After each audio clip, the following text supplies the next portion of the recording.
La historia de Rolex no es simplemente la de un reloj, ni tampoco la de una marca de lujo cualquiera.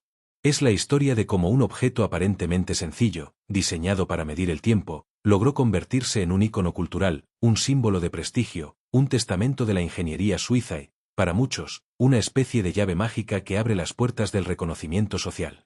Detrás de esa pequeña corona dorada que se posa en la esfera se esconde más de un siglo de obsesión por la precisión, marketing brillante, decisiones estratégicas y un aura de misterio cuidadosamente construido. Y lo fascinante es que no hablamos de una marca que nació ya con la etiqueta de lujo, sino de una que fue escalando paso a paso hasta alcanzar la cima del prestigio mundial. Pero empecemos con calma, porque un viaje tan largo no se recorre deprisa. Siéntate, relájate, y acompáñame en esta historia donde engranajes microscópicos y estrategias empresariales se mezclan con exploradores, celebridades y hasta agentes secretos de ficción.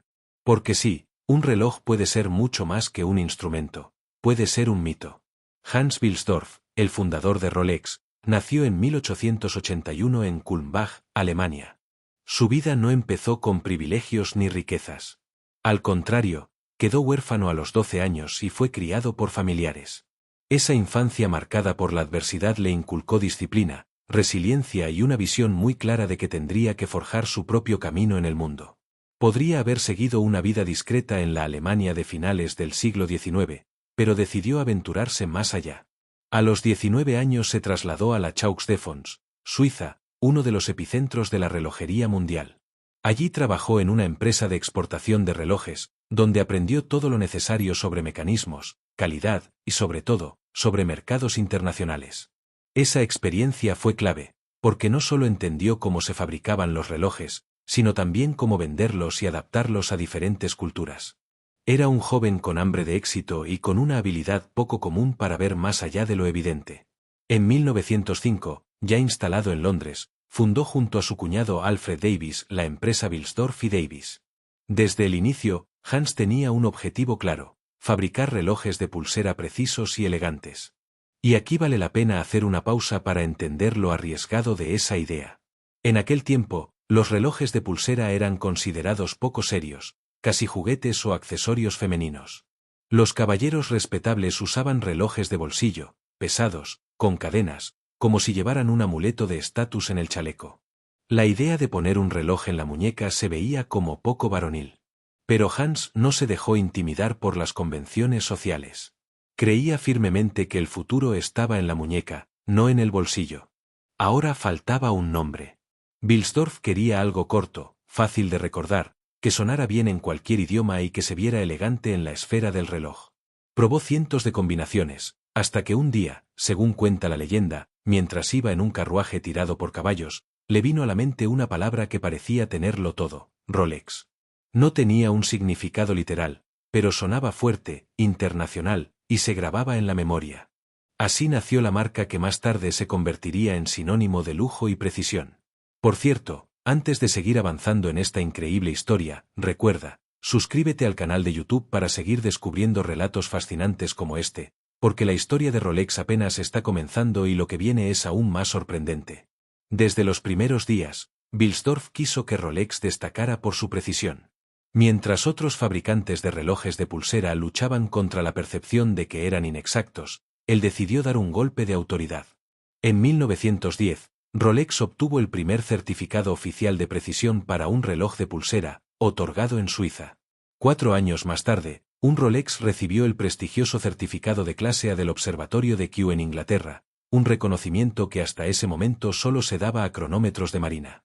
Fue un hito monumental. De repente, los relojes de pulsera ya no eran un accesorio frágil, sino instrumentos de precisión dignos de respeto. La obsesión por la innovación no se detuvo ahí. En 1926, Rolex presentó la caja Oyster, el primer reloj verdaderamente hermético al agua y al polvo. La caja estaba sellada con una corona atornillada y juntas especiales que lo hacían impermeable. Claro, decirlo es fácil, pero demostrarlo era otra cosa. Wilsdorf tuvo entonces una idea brillante. Pidió a Mercedes Gleice, una joven nadadora británica, que usara el Oyster en su travesía a nado por el Canal de la Mancha. El reloj resistió sin problemas, y Hans aprovechó la ocasión para publicar anuncios en periódicos mostrando la proeza. Fue marketing puro, adelantado a su tiempo, y catapultó a Rolex a la fama mundial. Ese fue el inicio de una fórmula que la marca repetiría a lo largo de las décadas: combinar innovación técnica con demostraciones espectaculares y un marketing impecable. Cada nuevo modelo estaba respaldado por hechos concretos, por aventuras y conquistas que reforzaban la imagen de fiabilidad. Cuando en 1953 Sir Edmund Hillary y Tenzing Norgay conquistaron el Everest con relojes Rolex en sus muñecas, la marca no necesitó decir nada más. La hazaña hablaba por sí sola. A partir de allí, nacieron modelos que se convirtieron en leyendas. El Submarine, diseñado para el buceo profesional, se transformó en el reloj de referencia para los amantes del mar. El GMT Master, desarrollado junto con Pan Am para pilotos de larga distancia, resolvía el problema de los usos horarios. El Explorer se convirtió en el compañero perfecto para expediciones en condiciones extremas. Y más tarde, el Daytona, asociado con el mundo del automovilismo, alcanzaría un estatus casi mitológico, en parte gracias a Paul Newman. Pero lo que realmente distingue a Rolex no es solo la innovación técnica, sino la consistencia en el diseño. Si comparas un Submarine de hace 50 años con uno actual, notarás que las diferencias son mínimas. La marca se ha mantenido fiel a su esencia, introduciendo mejoras graduales pero nunca traicionando la identidad original. Eso crea una sensación de continuidad y atemporalidad que refuerza aún más el mito. Rolex también se distingue por su obsesión con los materiales. No se conforma con comprar acero, utiliza acero 904L, más resistente a la corrosión, y fabrica su propio oro en fundiciones internas. Incluso selecciona cada diamante con gemólogos propios. Esa autonomía le da un control absoluto sobre la calidad y asegura que cada reloj cumpla con estándares casi obsesivos. Y aunque Rolex es sinónimo de lujo, su fundador Hans Wilsdorf era un hombre austero. Tras la muerte de su esposa, destinó la totalidad de sus acciones a la Fundación Hans Wilsdorf, que todavía hoy es la dueña de la marca. Gracias a esa decisión, Rolex no solo es una compañía privada, sino también una organización que destina grandes recursos a causas benéficas en Suiza. Es un giro inesperado. Detrás del lujo y la exclusividad, hay un trasfondo de filantropía. Aquí vale la pena detenerse en el aura de misterio que rodea a Rolex. La compañía rara vez concede entrevistas, no se explaya en ferias relojeras y mantiene un hermetismo casi monástico. Eso alimenta aún más el mito. Mientras otras marcas detallan cada innovación como si fueran clases magistrales, Rolex se limita a mostrar resultados y deja que el mundo hable. Esa discreción es parte del atractivo. Lo que no se dice, se imagina, y lo imaginado suele ser aún más. Además, la relación de Rolex con la cultura popular es fundamental. Desde James Bond usando un Submarine en sus primeras películas, hasta el Daytona de Paul Newman que se subastó por más de 17 millones de dólares, los relojes Rolex han estado presentes en momentos icónicos. Celebridades, deportistas, líderes mundiales y personajes ficticios han consolidado su lugar en el imaginario colectivo. No era solo un reloj, era un símbolo que aparecía en la gran pantalla, en canciones y en la muñeca de quienes marcaban tendencias. La marca había conseguido algo que pocas logran: trascender su producto y convertirse en parte de la cultura. En el deporte, Rolex patrocina eventos como Wimbledon, la Fórmula 1 y regatas de élite. No se trata de marketing superficial, sino de una estrategia alineada con los valores de precisión, tradición y excelencia. Un Rolex en Wimbledon no parece publicidad, parece parte natural del evento. Los relojes de lujo podían haber quedado como objetos lejanos para el gran público, pero al aparecer en escenarios tan emblemáticos, se convertían en aspiracionales. Y esa aspiración es un ingrediente clave en cualquier mito moderno. Y claro, no podemos olvidar el mercado de segunda mano. Los Rolex, especialmente los modelos vintage o con características raras, alcanzan precios astronómicos en subastas. Se han convertido en inversiones seguras, objetos que no solo mantienen su valor, sino que lo aumentan. Esto, paradójicamente, ha creado listas de espera interminables en las tiendas oficiales, reforzando la percepción de exclusividad. ¿Quieres un Submarine nuevo en concesionario oficial? Perfecto, ponte cómodo porque podrías esperar años. Esa escasez calculada, lejos de ser un problema, es parte de la estrategia. Lo difícil de obtener se desea más. La ironía es que todo este prestigio se construyó a partir de decisiones muy terrenales: obsesión por la calidad, marketing astuto, control de la producción y consistencia en el diseño. No hay magia en el sentido literal, pero hay una magia simbólica en cómo esos ingredientes se combinaron para crear un mito. Rolex no inventó el lujo, pero sí inventó una manera moderna de entenderlo, lujo como fiabilidad, como reconocimiento, como aspiración colectiva. Y antes de seguir, ya lo sabes, suscríbete al canal de YouTube para no perderte más historias de marcas que, como Rolex, trascendieron lo técnico para convertirse en leyenda.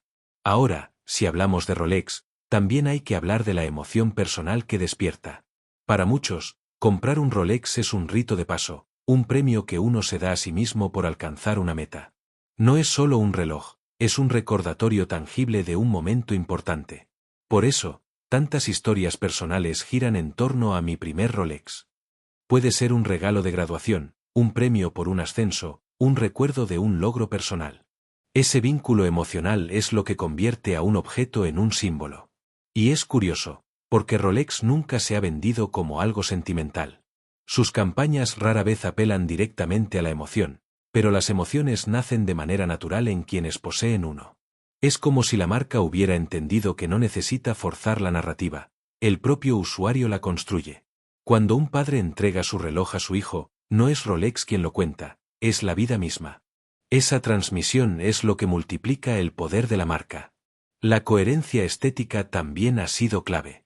La lente Cyclops, introducida en los años 50, amplifica la fecha en el dial y se ha convertido en uno de los rasgos más reconocibles de la marca. Al principio fue criticada, pero con el tiempo se volvió icónica.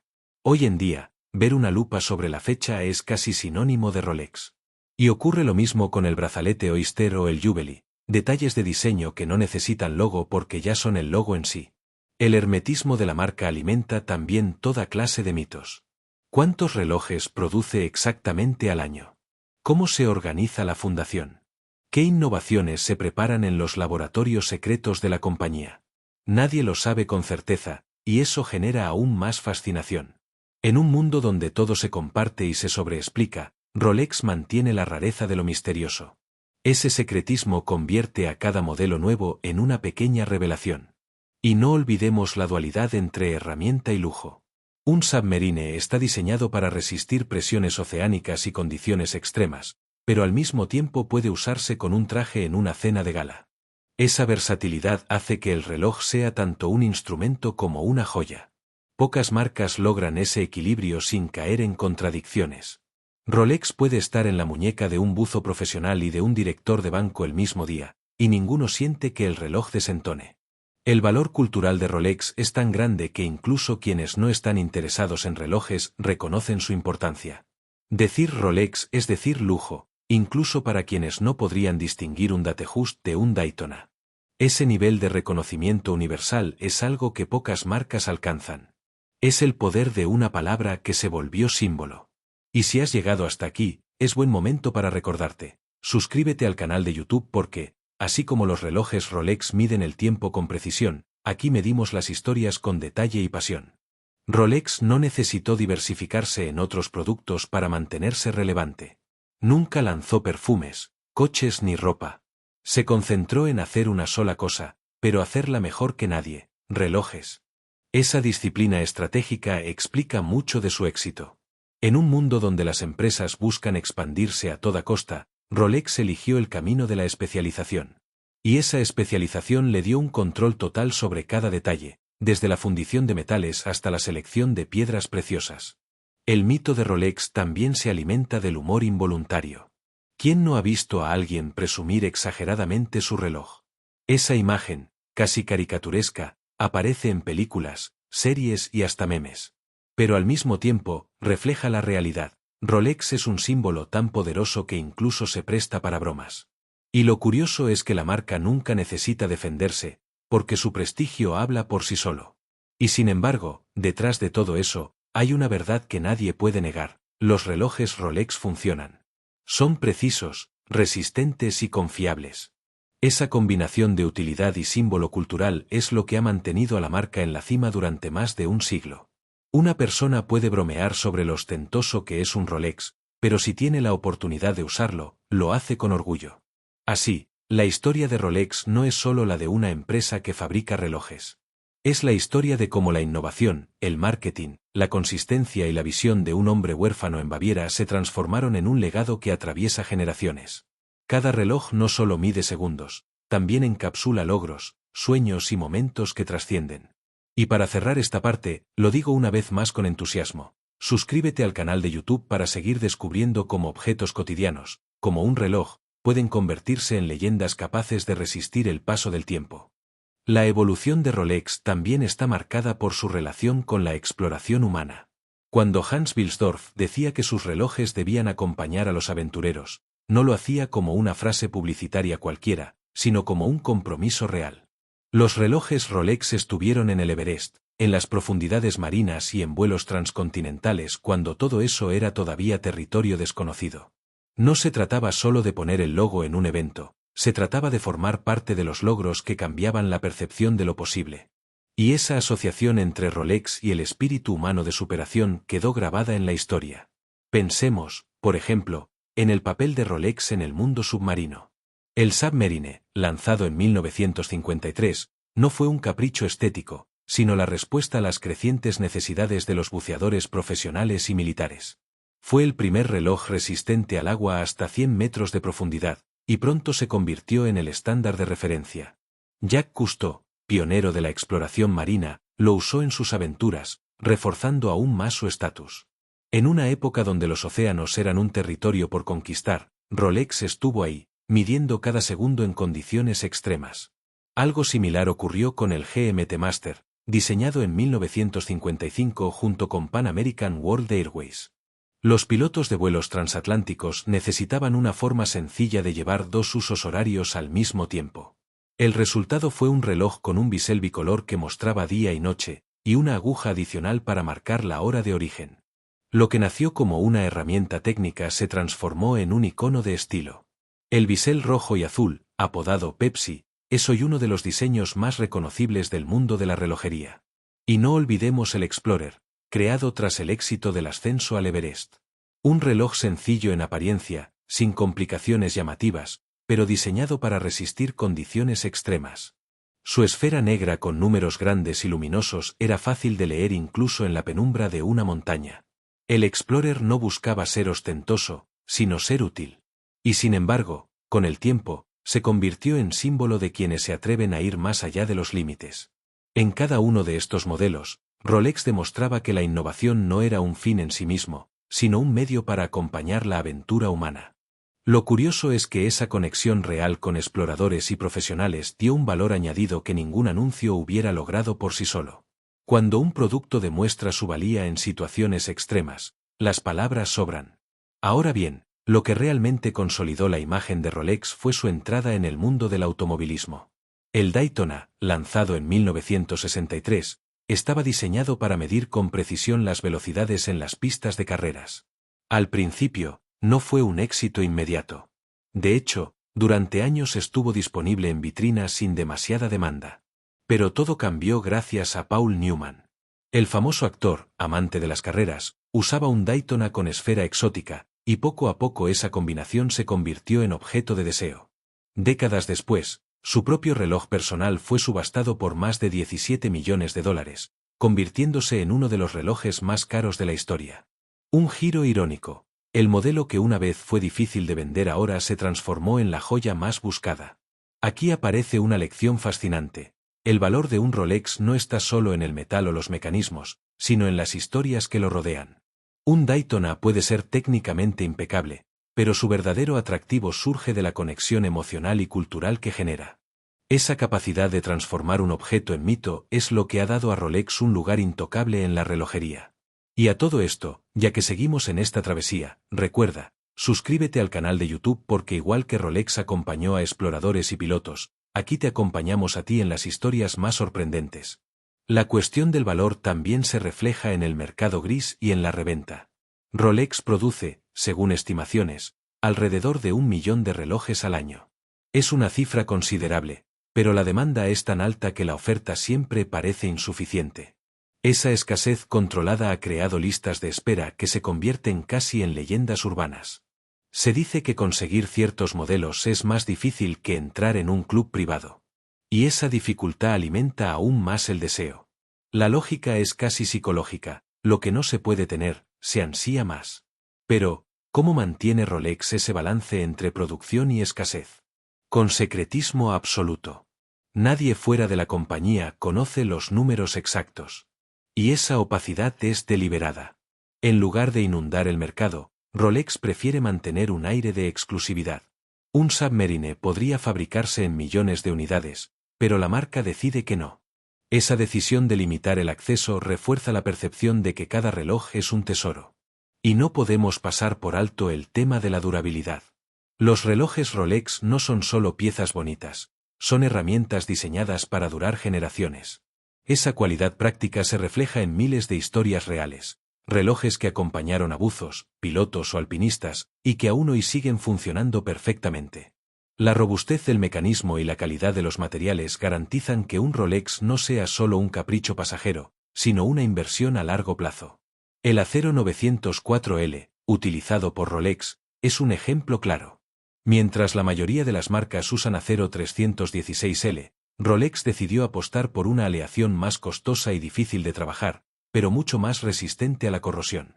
Esa obsesión por los detalles, invisible para la mayoría, es lo que marca la diferencia. Lo mismo ocurre con la fabricación interna del oro, la cerámica de sus biseles o la precisión de sus calibres. Nada se deja al azar.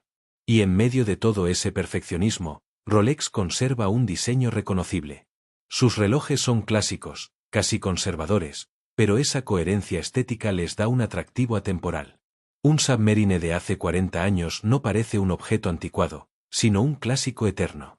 Esa atemporalidad es quizás el secreto más poderoso de la marca. Mientras otras modas van y vienen, Rolex permanece inmutable, como si estuviera fuera del tiempo.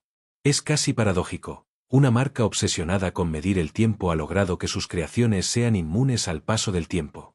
El vínculo emocional de Rolex no es solo personal, sino también colectivo. En muchas culturas, regalar un Rolex es símbolo de reconocimiento y gratitud. Empresas lo entregan a sus empleados más leales, familias lo heredan como parte de un legado, y coleccionistas lo persiguen como quien busca un tesoro. Esa dimensión social amplifica aún más su prestigio. Y claro, no todo es solemnidad. El mundo de Rolex también tiene su lado curioso y humorístico. Hay quienes dicen que tener un Rolex es como tener un superpoder. Puedes entrar en cualquier reunión y automáticamente ganas más 10 puntos de credibilidad. Otros bromean diciendo que es el único reloj que, en caso de emergencia, también sirve como pesadilla para un ladrón porque brilla demasiado. Y entre coleccionistas circulan anécdotas de gente que intercambia historias de espera más largas que la de algunos trámites burocráticos. El humor en torno a Rolex no hace más que reforzar su mito. Porque cuando un objeto es tan universalmente reconocido que se convierte en tema de bromas, es señal de que ya ha trascendido. Nadie hace chistes sobre relojes anónimos, pero todos entienden un chiste sobre Rolex. Esa omnipresencia cultural es una de sus victorias más inesperadas.